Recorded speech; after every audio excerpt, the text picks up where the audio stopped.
Aloha mai kako. Aloha. I just want to say thank you to all of our folks who have made the effort to come out to be with us tonight. We're going to do our very best to stay on track, stay on time. We have a whole row full of speakers who are hopefully going to address the questions you have in your mind. But if they don't, when this is over, we will have all the agencies that you see here at the tables available for you to have some one-on-one conversation, because some of you may have different questions than others. So again, please feel free to participate, ask whatever questions you want of us.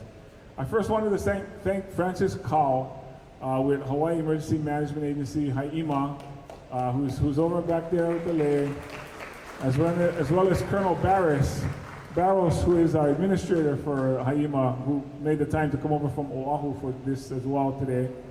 And they've been taking really good care of this county facility over these last few months, and have made it possible for us to come here and hold this meeting here tonight. So I'm very grateful for that.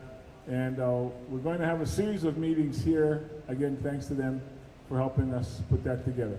And again, several of our speakers also traveled in from Oahu, and you'll be hearing about the roles they play in this recovery. So tonight is one of the ways we hope to get information out to you, the community, because we know you have lots of questions, and we know you have lots of uncertainties and things that hopefully we can help answer tonight.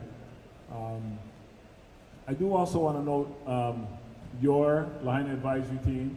One of our members, Lori Degama, is sitting here too. So Lori is also a resource person, I wanted to say, not to put her on the spot.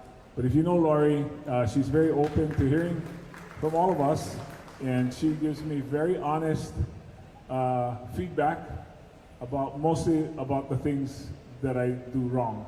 And she lets me know that I have gotten it wrong and corrects me. So I appreciate that Lori is so honest. And then we have other members, I don't know if they're here yet, that may also be stopping in. So we're also going to have a series of 10 sessions, community sessions. We're shooting for about 40 people for each of those 10 sessions. They'll be held throughout the county of Maui or throughout the island of Maui. They won't all be here in Lahaina. So you'll be hearing about that, and again, trying for us to try to get as much information and that interaction with our community as possible. Again, we're open to all ideas. Is this a good way to get information to you by coming here in person? Is this one of the ways? Because obviously there are other ways. We've tried social media, the newspaper. I think we're going to start putting flyers out around wherever we can. So I mean, they're just things that we want to figure out the best way to get that information to our community. So the person who decided for us to set these meetings the next 3 or 4 weeks is Daryl Oliveira. Now, a lot of you know Daryl by now, especially if you've already participated in re-entry. Daryl comes to us from the Big Island, and I'm sad to say we won't have him for much longer. His commitment was with us for a certain period, and he has his family and children to return to on the Big Island, and he's been sacrificing for all of us here in Maui for all these last few months. And so Daryl has invited a few of his friends to come and speak tonight, and he will be taking over the rest of the program tonight, much to your relief that he will be the one doing this. So Daryl, please come forward. Nice hand for Daryl, Administrator Lina. Again, thank you for the warm welcome, Mayor. And again, as I've said before, it's an honor to be here and support and help serve the Maui community. So thank you. A little bit of some different format. You might have come here thinking we're going to have a Q&A opportunity, but really we wanted to have agencies present to you the latest updates. So on tap for tonight, you'll have myself with Maui Emergency Management share with you how we're doing re-entry. We have EPA that's going to share with you how things are going with their Phase 1 household hazardous waste, as well as with the application of soil tax.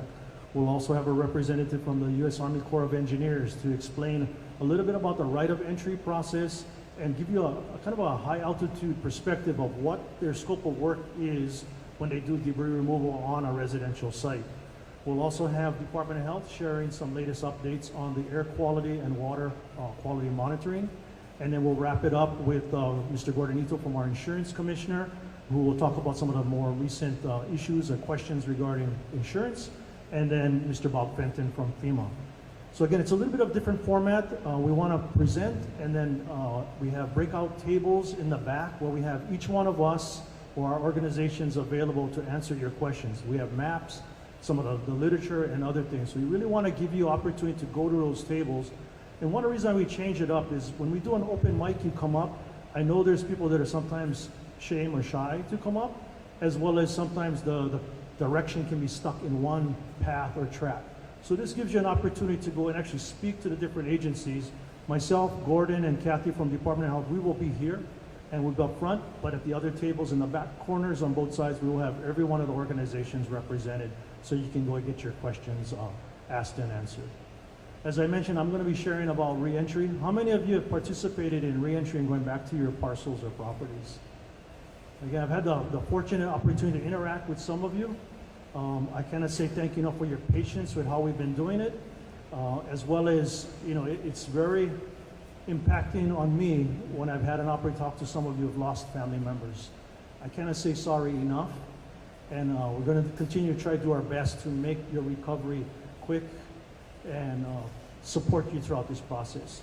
When we started the reentry process, again, the goal and intent was to get property owners and residents back to their parcels, even if you lost everything, to get some closure. And I know I'm always told, don't say the word closure, but I don't know how to say it any other way, but give you that opportunity to get back and grieve. The other thing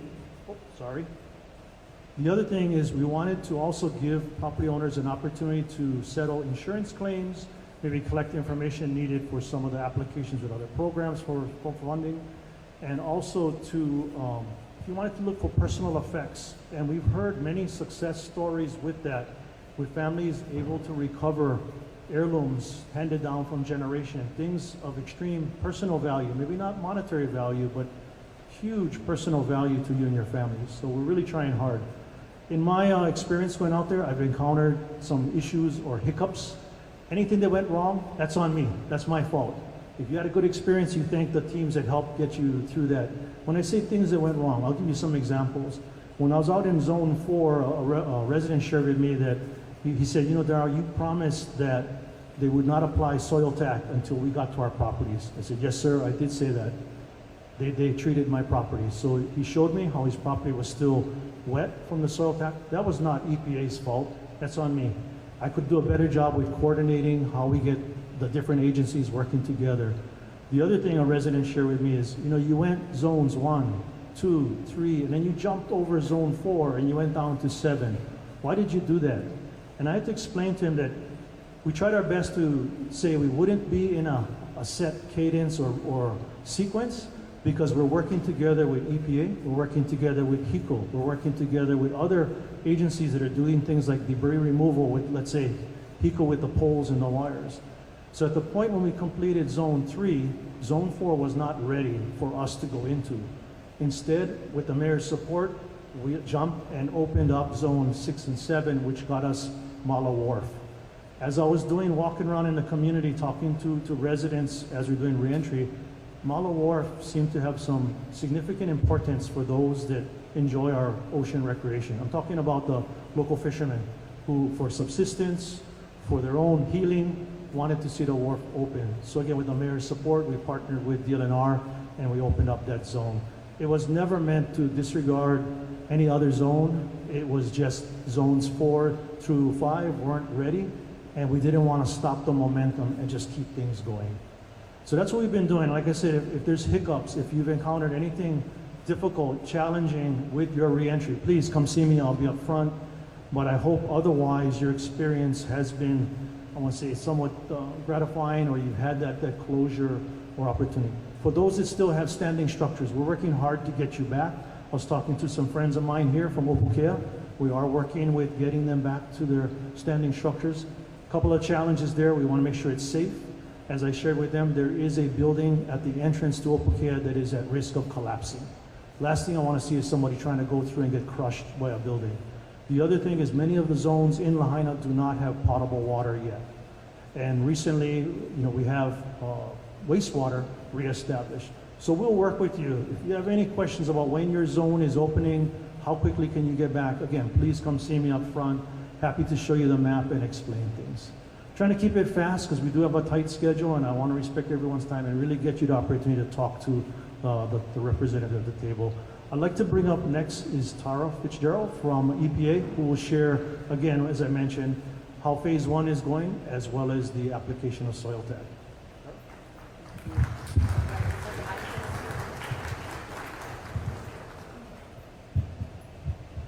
Thank you, Chief Oliveira. My name, as he said, is Tara Fitzgerald. I'm the incident commander for the U.S. EPA Maui Wildfire Response. It's been an honor to work alongside the community and our partner agencies to support Lahaina as it moves from emergency response to recovery. So EPA's work isn't done yet, but the end of our phase 1 activities is in sight. Currently, we are 92% complete with our phase 1 hazardous material recovery. We expect that we will be done with all of the residential parcels by early next week. And so because of that, we've also moved into the commercial properties, and we are working through those. We expect that we will be finished with those properties and all of the hazardous material recovery by the end of by Thanksgiving. But we still have some work that will be continuing on into early December, which would include the soil tack recovery and our processing of lithium-ion batteries. So while we continue this work, we continue to support community engagement. Many of you have worked with our community engagement support personnel, and they are continuing to staff the Disaster Recovery Center, Lahaina Safeway, the recently opened re-entry location at the Maui Mall, and attending special events at parks, community hubs, and community meetings such as the one we are at today. So in relation to the continuing work with applying soil stabilizer, we began applying soil stabilizer in Lahaina in mid-October. As many of you know, we started and completed the operations in Kula in September. So we are about 34% done with operations in Lahaina. And what I can say about that is as we continue to apply the soil stabilizer, we are confident that we are reducing the risk of wind erosion of the ash to the community, the surrounding community, to schools. And this week we are beginning our work to apply the soil stabilizer closer to the coastal area of Lahaina so that we will be able to ensure that ash is not able to erode into the ocean. As we all know, Maui has a is very windy, and that remains a concern. So we are working as fast but safely and respectfully as possible. We continue to work with cultural monitors while applying soil tack, as we have been for the phase 1 operations, and they are present before the teams enter the properties in order to ensure that anything that needs to be avoided just for the team walking around or for the soil stabilizer application is happening, and they monitor the application throughout the whole process. So what we do ask is that if soil tack has been applied within 24 hours, that you allow 24 hours before you walk onto the areas that soil tack has been applied, or before you disturb any of the ash footprint. So we're only applying soil tack to areas that have ash that comes from man-made things. So we're not applying it to bare ground. But if you see a sign such as this that has the date and time, and that's within 24 hours of your return to the property, we ask that you don't impact the ash or anywhere that soil tack has been applied, so that it can have time to dry. Once it dries, it is non-toxic, and we have committed to working with the county to ensure that we do not apply the stabilizer in zones 48 hours before the reentry zone is opened and 48 hours after the reentry zone is open, so that people are able to, when they first able to enter a zone, they're able to go to their property.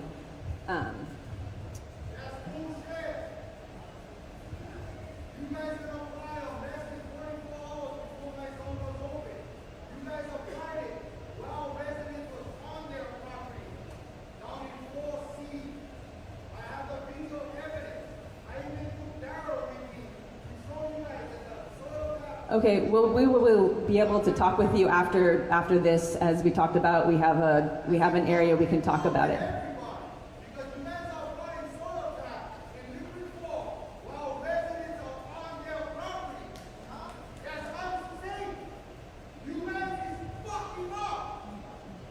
Yeah, we're committed to not applying any soil tax while people are on their properties.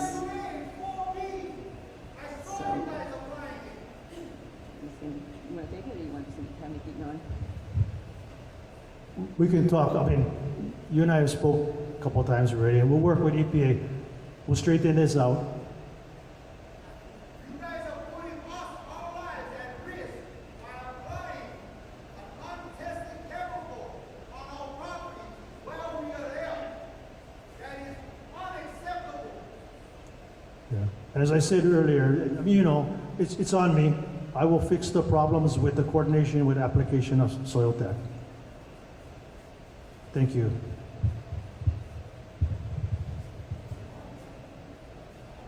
So what I can say is that we're confident that the application of the soil stabilizer is reducing the risk of the ash to people who are returning to their properties. It is keeping the ash from moving away from these areas and blowing into people, and it's keeping it from being able to be inhaled. So this is something that we, you know, have been asked to do by the county, and we're happy to support it, but that it is making the area safer for people to be present in. Moving along, you know, just letting, the first time that EPA has responded to a wildfire where there were so many solar batteries and electric vehicle batteries, it's the first time that we are really having to deal with removing those batteries. They remain extremely dangerous after they've been impacted by fire. They can, even if they mostly burn, they can result in a risk of fire, electric shock, overheating, or releasing toxic or explosive gases. So it's been important for us to remove those. We have removed the majority of them at this time, and really just looking at the last properties that we haven't gotten to remove those. And we are also removing lead acid batteries from cars affected by the wildfires. We expect that this work will continue through early December. So, but that is, as we move into December, EPA's mission assignment is coming to a close. So there's been a lot of firsts here for us, for EPA. First time we've worked with cultural monitors to do our phase 1 activities, the first time we've applied soil stabilizer, and it's the first time we've dealt with so many lithium-ion batteries from electric vehicles and similar items. So it's been a lot of new things, and we remain committed to supporting all of our partner agencies as we move into phase 2. So with that, I thank you. Thank you, Carol. So I just want to share again, you know, when there's problems with any of the operations, please, you know, I'm here to fix that or take responsibility for that. Truly appreciate the comments. By no means do we want to harm anybody or put anybody in harm's way. If anything does not work properly, please let me know. It's my job to make sure things work properly and you get the right information to feel safe. With that, I'd like to bring up our next speaker. I'm going to introduce Colonel Curry. So I think many of you have seen him before. He's presented at other community meetings, but he'll share a little bit and then introduce our representative from the U.S. Army Corps of Engineers. All right, thank you, sir. As stated, I'm Colonel Jess Curry, and I command what's called the Recovery Field Office here in Maui. And so what that is, it's a gathering of all the Corps Corps of Engineers, volunteers and employees that travel here. Some are from here, but also travel from really around the world in order to be a part of this response. So on behalf of those great folks from the Corps of Engineers, we all want to express our condolences. We'll say it every time. I know that it's not ever lost on us the tragic nature of this event and what it has cost to the people of Lahaina, the people of Maui. And again, our hearts are in this mission alongside you. And one of the things that we know we have to continue to do is to communicate well. This is a complex process as it goes forward, and we are committed to ensuring we communicate well. A couple of ways that we do that, here and at all the disaster recovery centers, we maintain our team. You won't see them in uniform like mine, but the Corps uniform for those folks is the red or white shirt that say U.S. Army Corps of Engineers. But they're men in those stations, every day that those DRCs are open, in order to be there to answer whatever questions you might have, to help with questions about, right of entry, help with questions about what the debris removal process is going to be. We want to remain transparent. We want to make sure that it remains evident that we are here to serve you, to help you make it through this healing process, and to return a clean property back to you so that you can start to rebuild. Another way that we're working to move forward and how we're going to communicate, so we actually, today was the first day, we have just established a call center that is open 7 days a week from 6 a.m. to 6:30. If you visit the tables with the Corps personnel after this meeting, they have the call center information and a QR code that you can scan. Again, that's there to answer your questions. We want to answer your questions because it's important that we communicate and let you know what's going on. The other thing that we've also established is a public-facing website. It's very simple, but what you can do is you can go into that website and enter your address, and it'll bring up a little chart that shows the status of your particular property. So Dr. Koger, I'm going to introduce him here in a second. He's going to talk about where we're at in the process. But as we proceed forward, you'll be able to go into that website, put your address in, and see real-time information that is where it is in the process of site assessment, cultural assessments, archaeological assessments, and then ultimately removal of the debris. Again, I just want to emphasize, how thankful we are for the welcome that we've received here. We do not take it lightly. We know we are your guests here, and again, it means a tremendous amount to us to get to be a part of this, to serve you, to be a part of this community for the time that we're here, and ultimately to be a part of a really important mission to return your properties back to you clean. So with that, I want to introduce Dr. Corey Koger. Dr. Koger is one of our subject matter experts. He actually, for debris removal within the Corps, he is the expert. And when this event happened, there was no doubt that Dr. Koger was going to be sent out here to help lead this effort, to help be a part of this process. So I'm going to pass it off to him, and he's going to provide some updates. Thank you, sir. As Colonel Curry mentioned, it's an honor to be involved with this. We do not take this honor lightly, and we will do right by this community. And I wish I was meeting you under any other circumstances. So a little bit about where we are in our process. We've just started debris removal up country in Kula. So debris removal operations have started. Here in Lahaina, you might see out in the field, there's people that are conducting site assessments. They're basically mapping each and every parcel out there. That's kind of what the work is. And we're conducting cultural assessments as well. So every one of your properties will have an archaeological assessment done prior to any work being done. So what's going to happen on your parcel if you opt into the program? So there's two things you can do. You can either sign a right of entry that gives the Army Corps permission to go on your property and do debris removal, or you can actually conduct the debris removal yourself. Maui County will be your point of contact if you would like to conduct the debris removal yourself. That's called the alternative program. For our program, the first thing that you have to do is sign the right of entry. You know your property better than anybody else. It's very important that you can describe as accurately as possible what was on there, whether you have a septic system, Are there any hazards? Are there any wells? So that we don't further damage your property as we do debris removal. Again, this is your property. You know it better than anybody.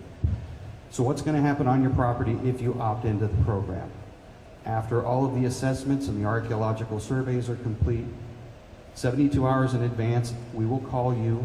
You can be on or near your property during debris removal. You can interact with those crews.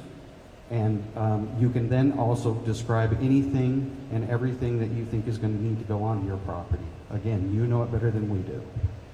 We're going to remove metals and concrete that can be recycled. They will be recycled. After that, there's ash and debris that's left over. That's the material that we are responding to as a health hazard emergency. That will be wetted, placed in plastic-lined trucks, and taken to a temporary debris site that we're constructing. After that, your foundation will be removed, and then finally, we're going to sample your soil after removing 6 inches to make sure all of the ash and debris is gone, and that has to meet Department of Health standards. That's what you need to be able to rebuild on your property, and I can't stress that enough. This is what's going to get you back to rebuild. These foundations have been damaged by the fire. They cannot be rebuilt on, so that's why we're taking those as well. And that will help you recover and get back into your property for rebuild. We're more than happy to answer any questions. As Colonel Curry said, at the Disaster Recovery Centers, we have folks there that can answer all of your questions. They're there from 6 to 6:30. With that, we will have a booth. Please come over and talk with us. Thank you.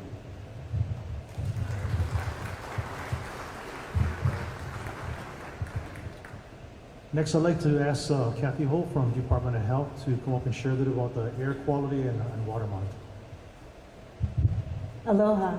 My name is Kathy Ho. I'm the Deputy Director for Environmental Health with the Department of Health. As of today, we have 48 purple sensors and E-bands and regulatory monitors installed on Maui and Lanai.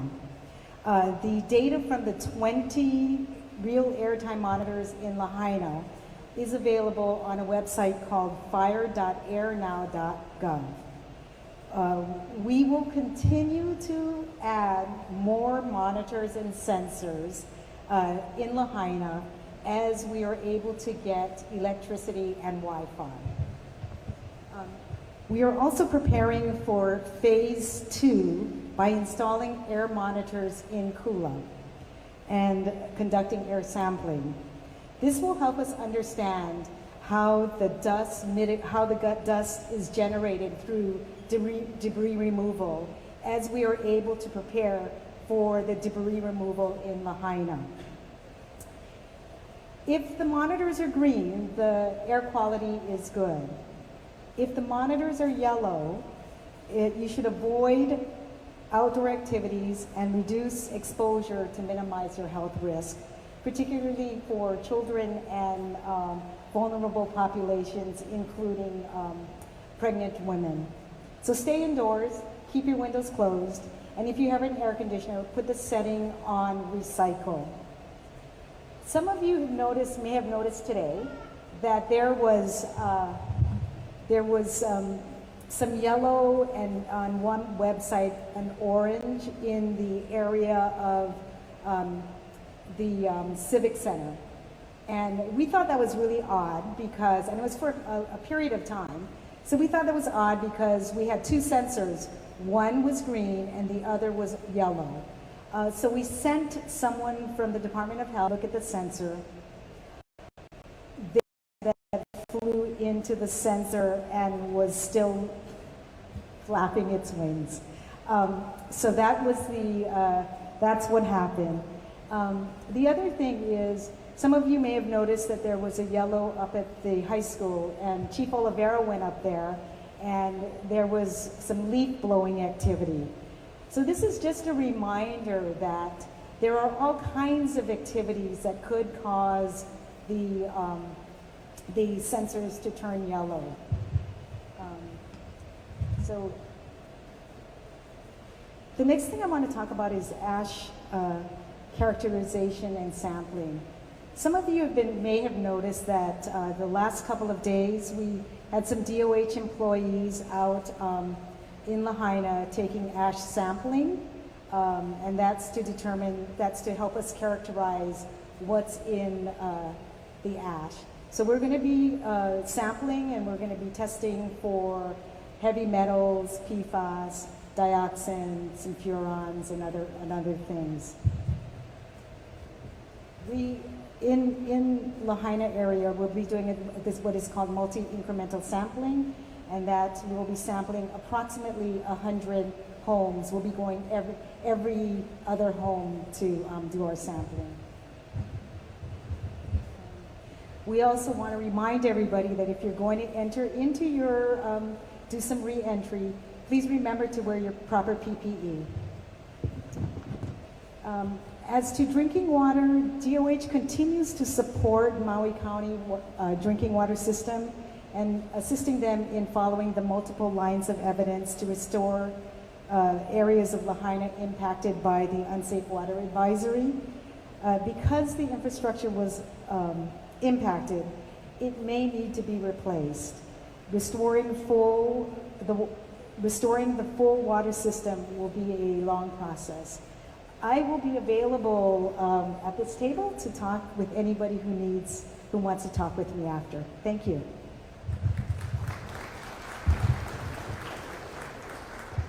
Thank you, Kathy. Next, I'd like to call up Mr. Gordon Ito, who's our State Insurance Commissioner. As we were doing reentry and as we get calls from some of you, I know there's a lot of questions regarding your policies, and specifically as it pertains to provisions for debris removal. So I'll turn it over to Gordon.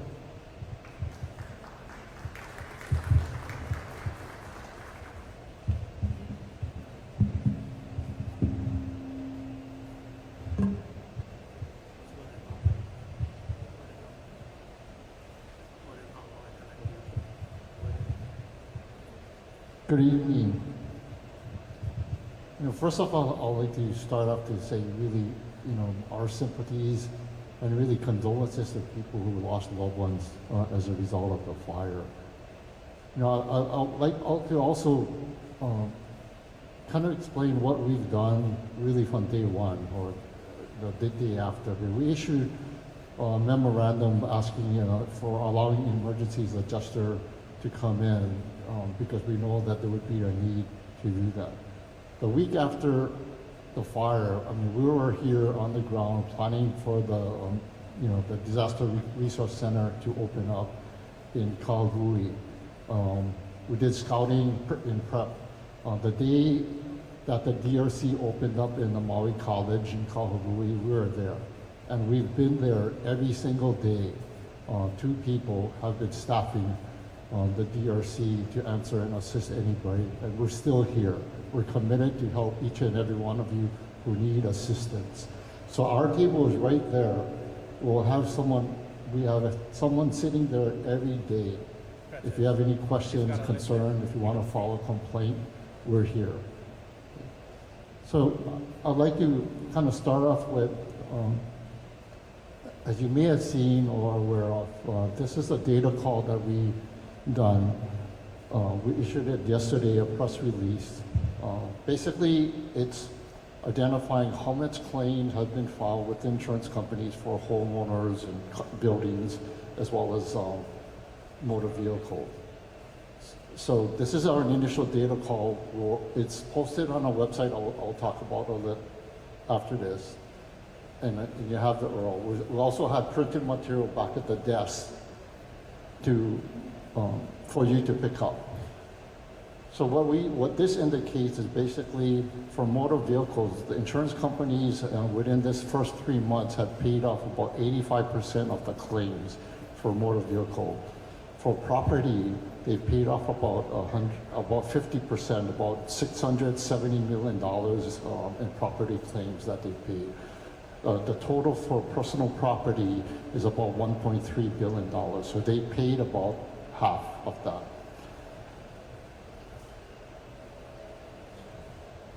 So this is just infographics with the same information on that. And you can find it on our website. And this is upcountry Maui data. And then the personal vehicle claims. So I'd just like to know, this is the website that we created for this wildfire response. And we encourage everybody to go to this URL where you can find updated information such as the data call information, which will be updating every 2 weeks or every month.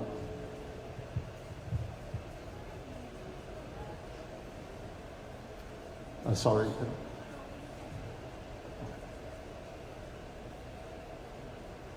And this is the specific wall page information. There's a URL, you can just a quirky code, QR code that you can click and it'll take you to the specific wildfire page. So talk about access. I know that there was concern and frustration in terms of getting into the zones for the insurance companies, especially properties that were partially damaged.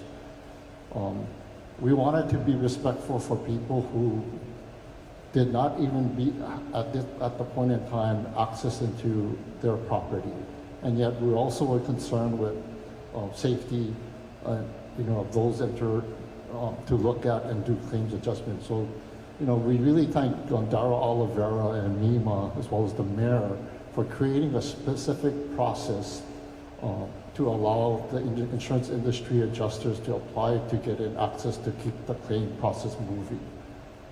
So thank you, Darryl. And I've talked to the insurance companies to make sure that it's moving forward, and everybody I talked to, they said, yeah, that they're good. So really, it's much appreciated. So that's what's happening now.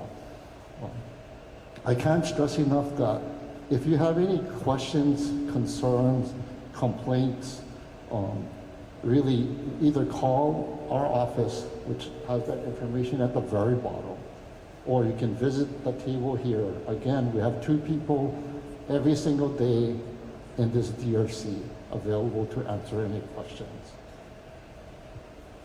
After this, I'll be sitting back at the table. If you have specific questions, I'll be available. Thank you.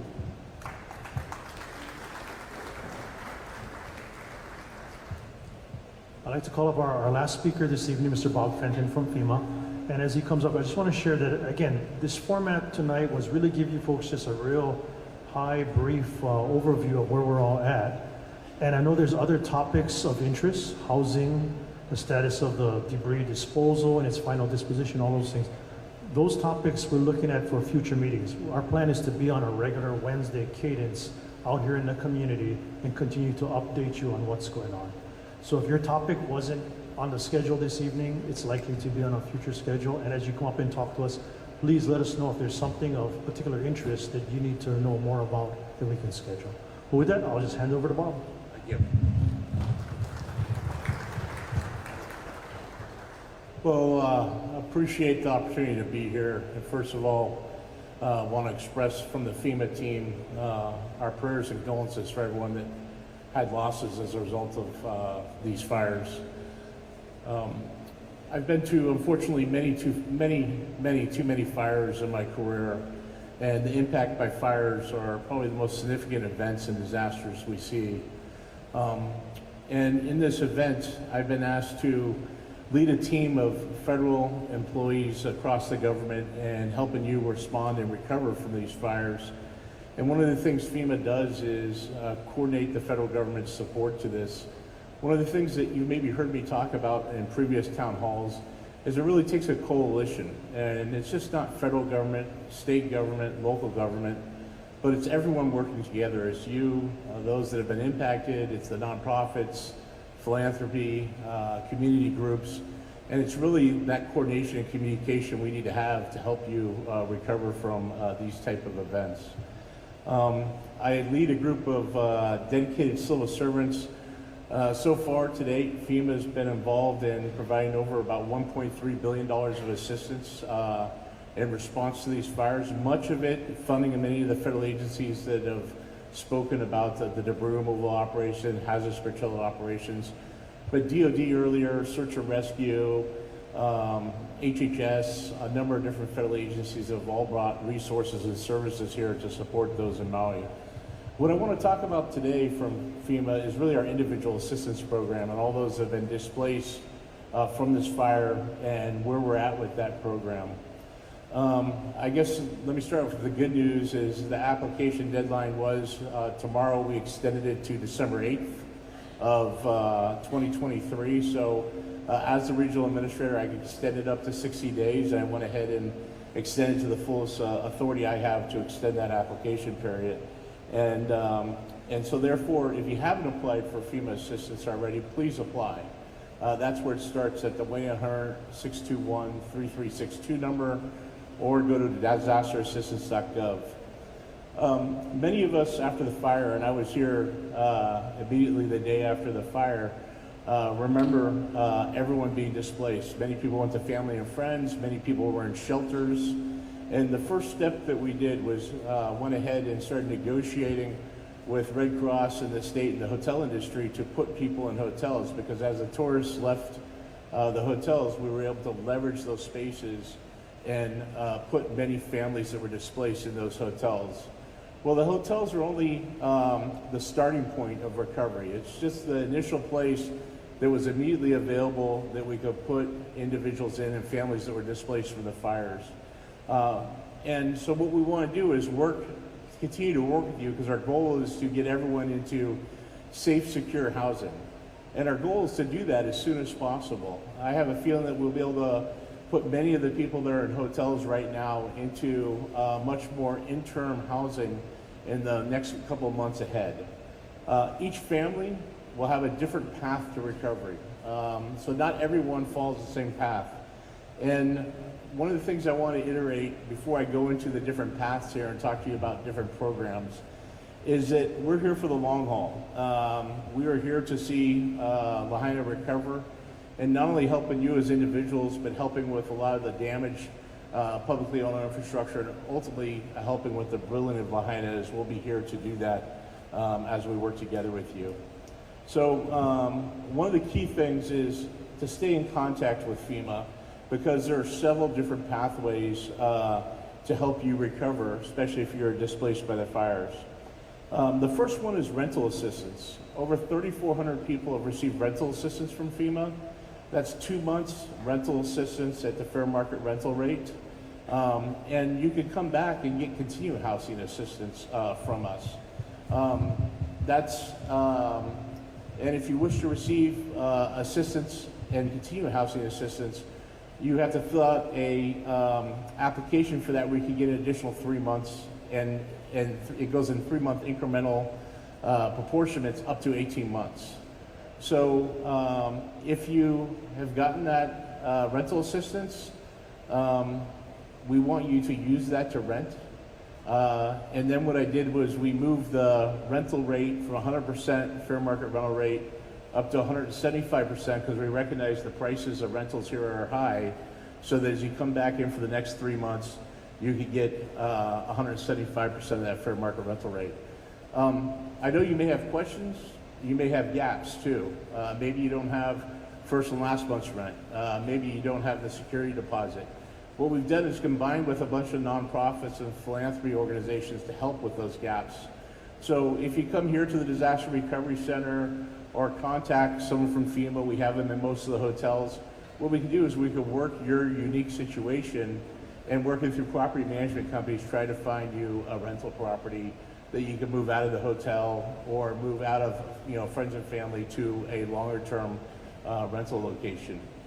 The next thing that we can do is another pathway is understanding the constricted rental availability here, is we could go ahead and directly lease rental properties, so as the federal government, and then we would sublease them back to you. And we could do that for 18 months. And so one of the things we're doing right now is we're working with the vacation rental market and working to negotiate rental properties from them to go ahead and be able to provide those properties to you. And what will happen is those that were renting before, that are eligible in the FEMA program, that have their rental unit was destroyed or major damage, or if you're an owner and uninsured and have greater than $12 a square foot of damage, then you could go ahead and get the direct lease from us. There's over 1,500 people already within our program that we've identified in this area. So these are for the people that have the most impact, that are eligible in our program, that need additional help, that we can go out and lease something for you. As we start to negotiate with the rental, with the vacation rental industry, and start to bring on hundreds of units in the next couple of weeks, it's going to be important that you're ready to take that offer of direct housing assistance.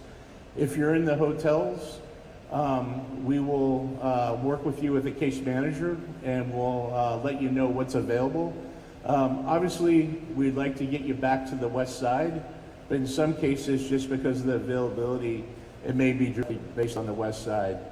But that's a choice you have to make if you need additional assistance from us, is to go ahead and take the opportunity of receiving that rental assistance, that direct lease from us, and let us lease something for you, sublease it back to you so that you have something for 18 months, so you can continue to look for a long-term solution. The other program we have is called Transportation Assistance, and we provide funding for temporary housing on even other islands. So you can take that rental assistance that I talked about, you can use it for another island. We'll even pay the transportation back and forth to be able to do that. So to be able to go there, temporarily rent, and then return to Maui when it's time to rebuild. One of the key things is those who are insured must provide documentation that identifies their insurance settlement. So we have a number of applicants that are in our system right now that have not completed their application. And so we really need you to work with us and work with the insurance commissioner and the insurance companies to go ahead and complete that application. One of the things we can't do is we can't duplicate assistance. So if you get alternate living expense through your insurance, then we would have to, if we gave you rental assistance, subtract that from your alternate living expense, meaning that you would have to owe that back to the government. So it's important to you to work out your insurance ahead of time. Also, if you started an application with FEMA and you're in the process of going through it, and we ask you to apply to SBA, please do that, because if you apply to SBA, you're not required to take the loan, but if you're not able to get the loan, you're able to get a lot more assistance from FEMA too. That's a direct grant. So a lot of people stop their application because they see, hey, I don't want a loan, I don't want to apply for a loan. Please apply for the loan. You're not required to take the loan. SBA is giving out already $200 million in loans to businesses and residents. It sounds like it's for businesses, but it also helps residents. So please apply to the SBA loan and do that.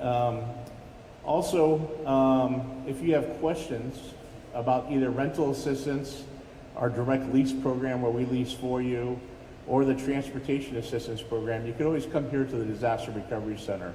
There's a group of individuals here every day that are here to help you with your questions.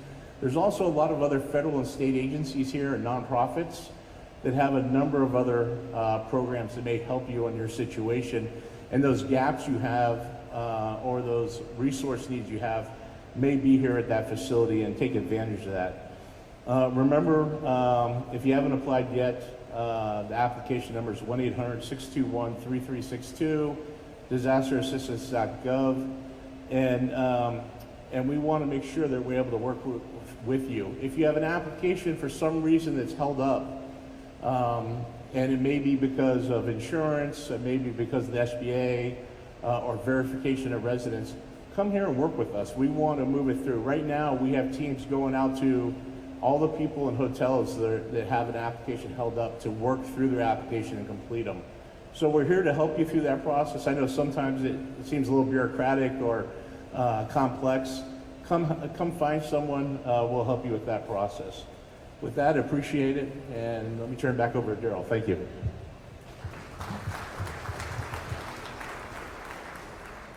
I really want to thank Bob for extending the deadline for the individual assistance program, because we know that over the last few weeks there have been surges in people coming in and filling out their applications. So we don't want to miss anyone or not have anyone have an opportunity to apply for that individual assistance program.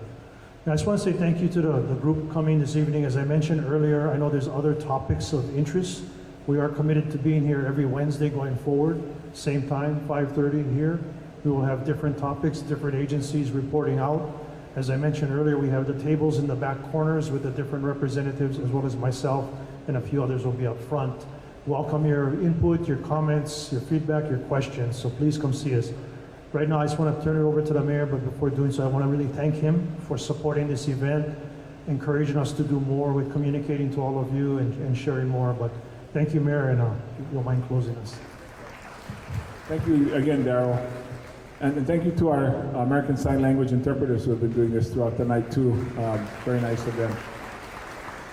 I just wanted to emphasize that the extension given by FEMA and SBA is very important to every one of you sitting here.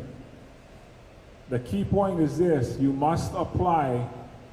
If you're denied, you become eligible for more funding through FEMA. I'm going to say that again. Apply for the SBA loan, even if you don't intend on taking it out. If you get the loan, well, you may not get any extra funds from FEMA, but the good news is you got a loan. 2.5%, $500,000 up to for your home, and another $100,000 for other items. But if you are denied for whatever reason, that is what will trigger getting money from FEMA, up to $40,000. Is that a grant or a loan? So that's a direct payment. So you get that amount. So please, if nothing else you remember from tonight, apply for the SBA loans, which was supposed to end tomorrow and has been expanded to December 10th, December 8th. So please apply for that. I wanted to leave that. That was the main thing we were hoping. We brought Bob Fenton here tonight just to put pressure on him to extend that deadline to December, and it worked. It worked. And there he is. He gave in to the pressure. So we just want to thank Bob for granting that to us. I did want to also note we have a couple other of our advisory team members here. I saw Archie Kalepa in the back, and I saw Kaliko Store also walk in. So I want to thank them for making time to come tonight. So please come and keep all these folks busy by coming and asking questions. Drive safely, everybody. Mahalo. Aloha.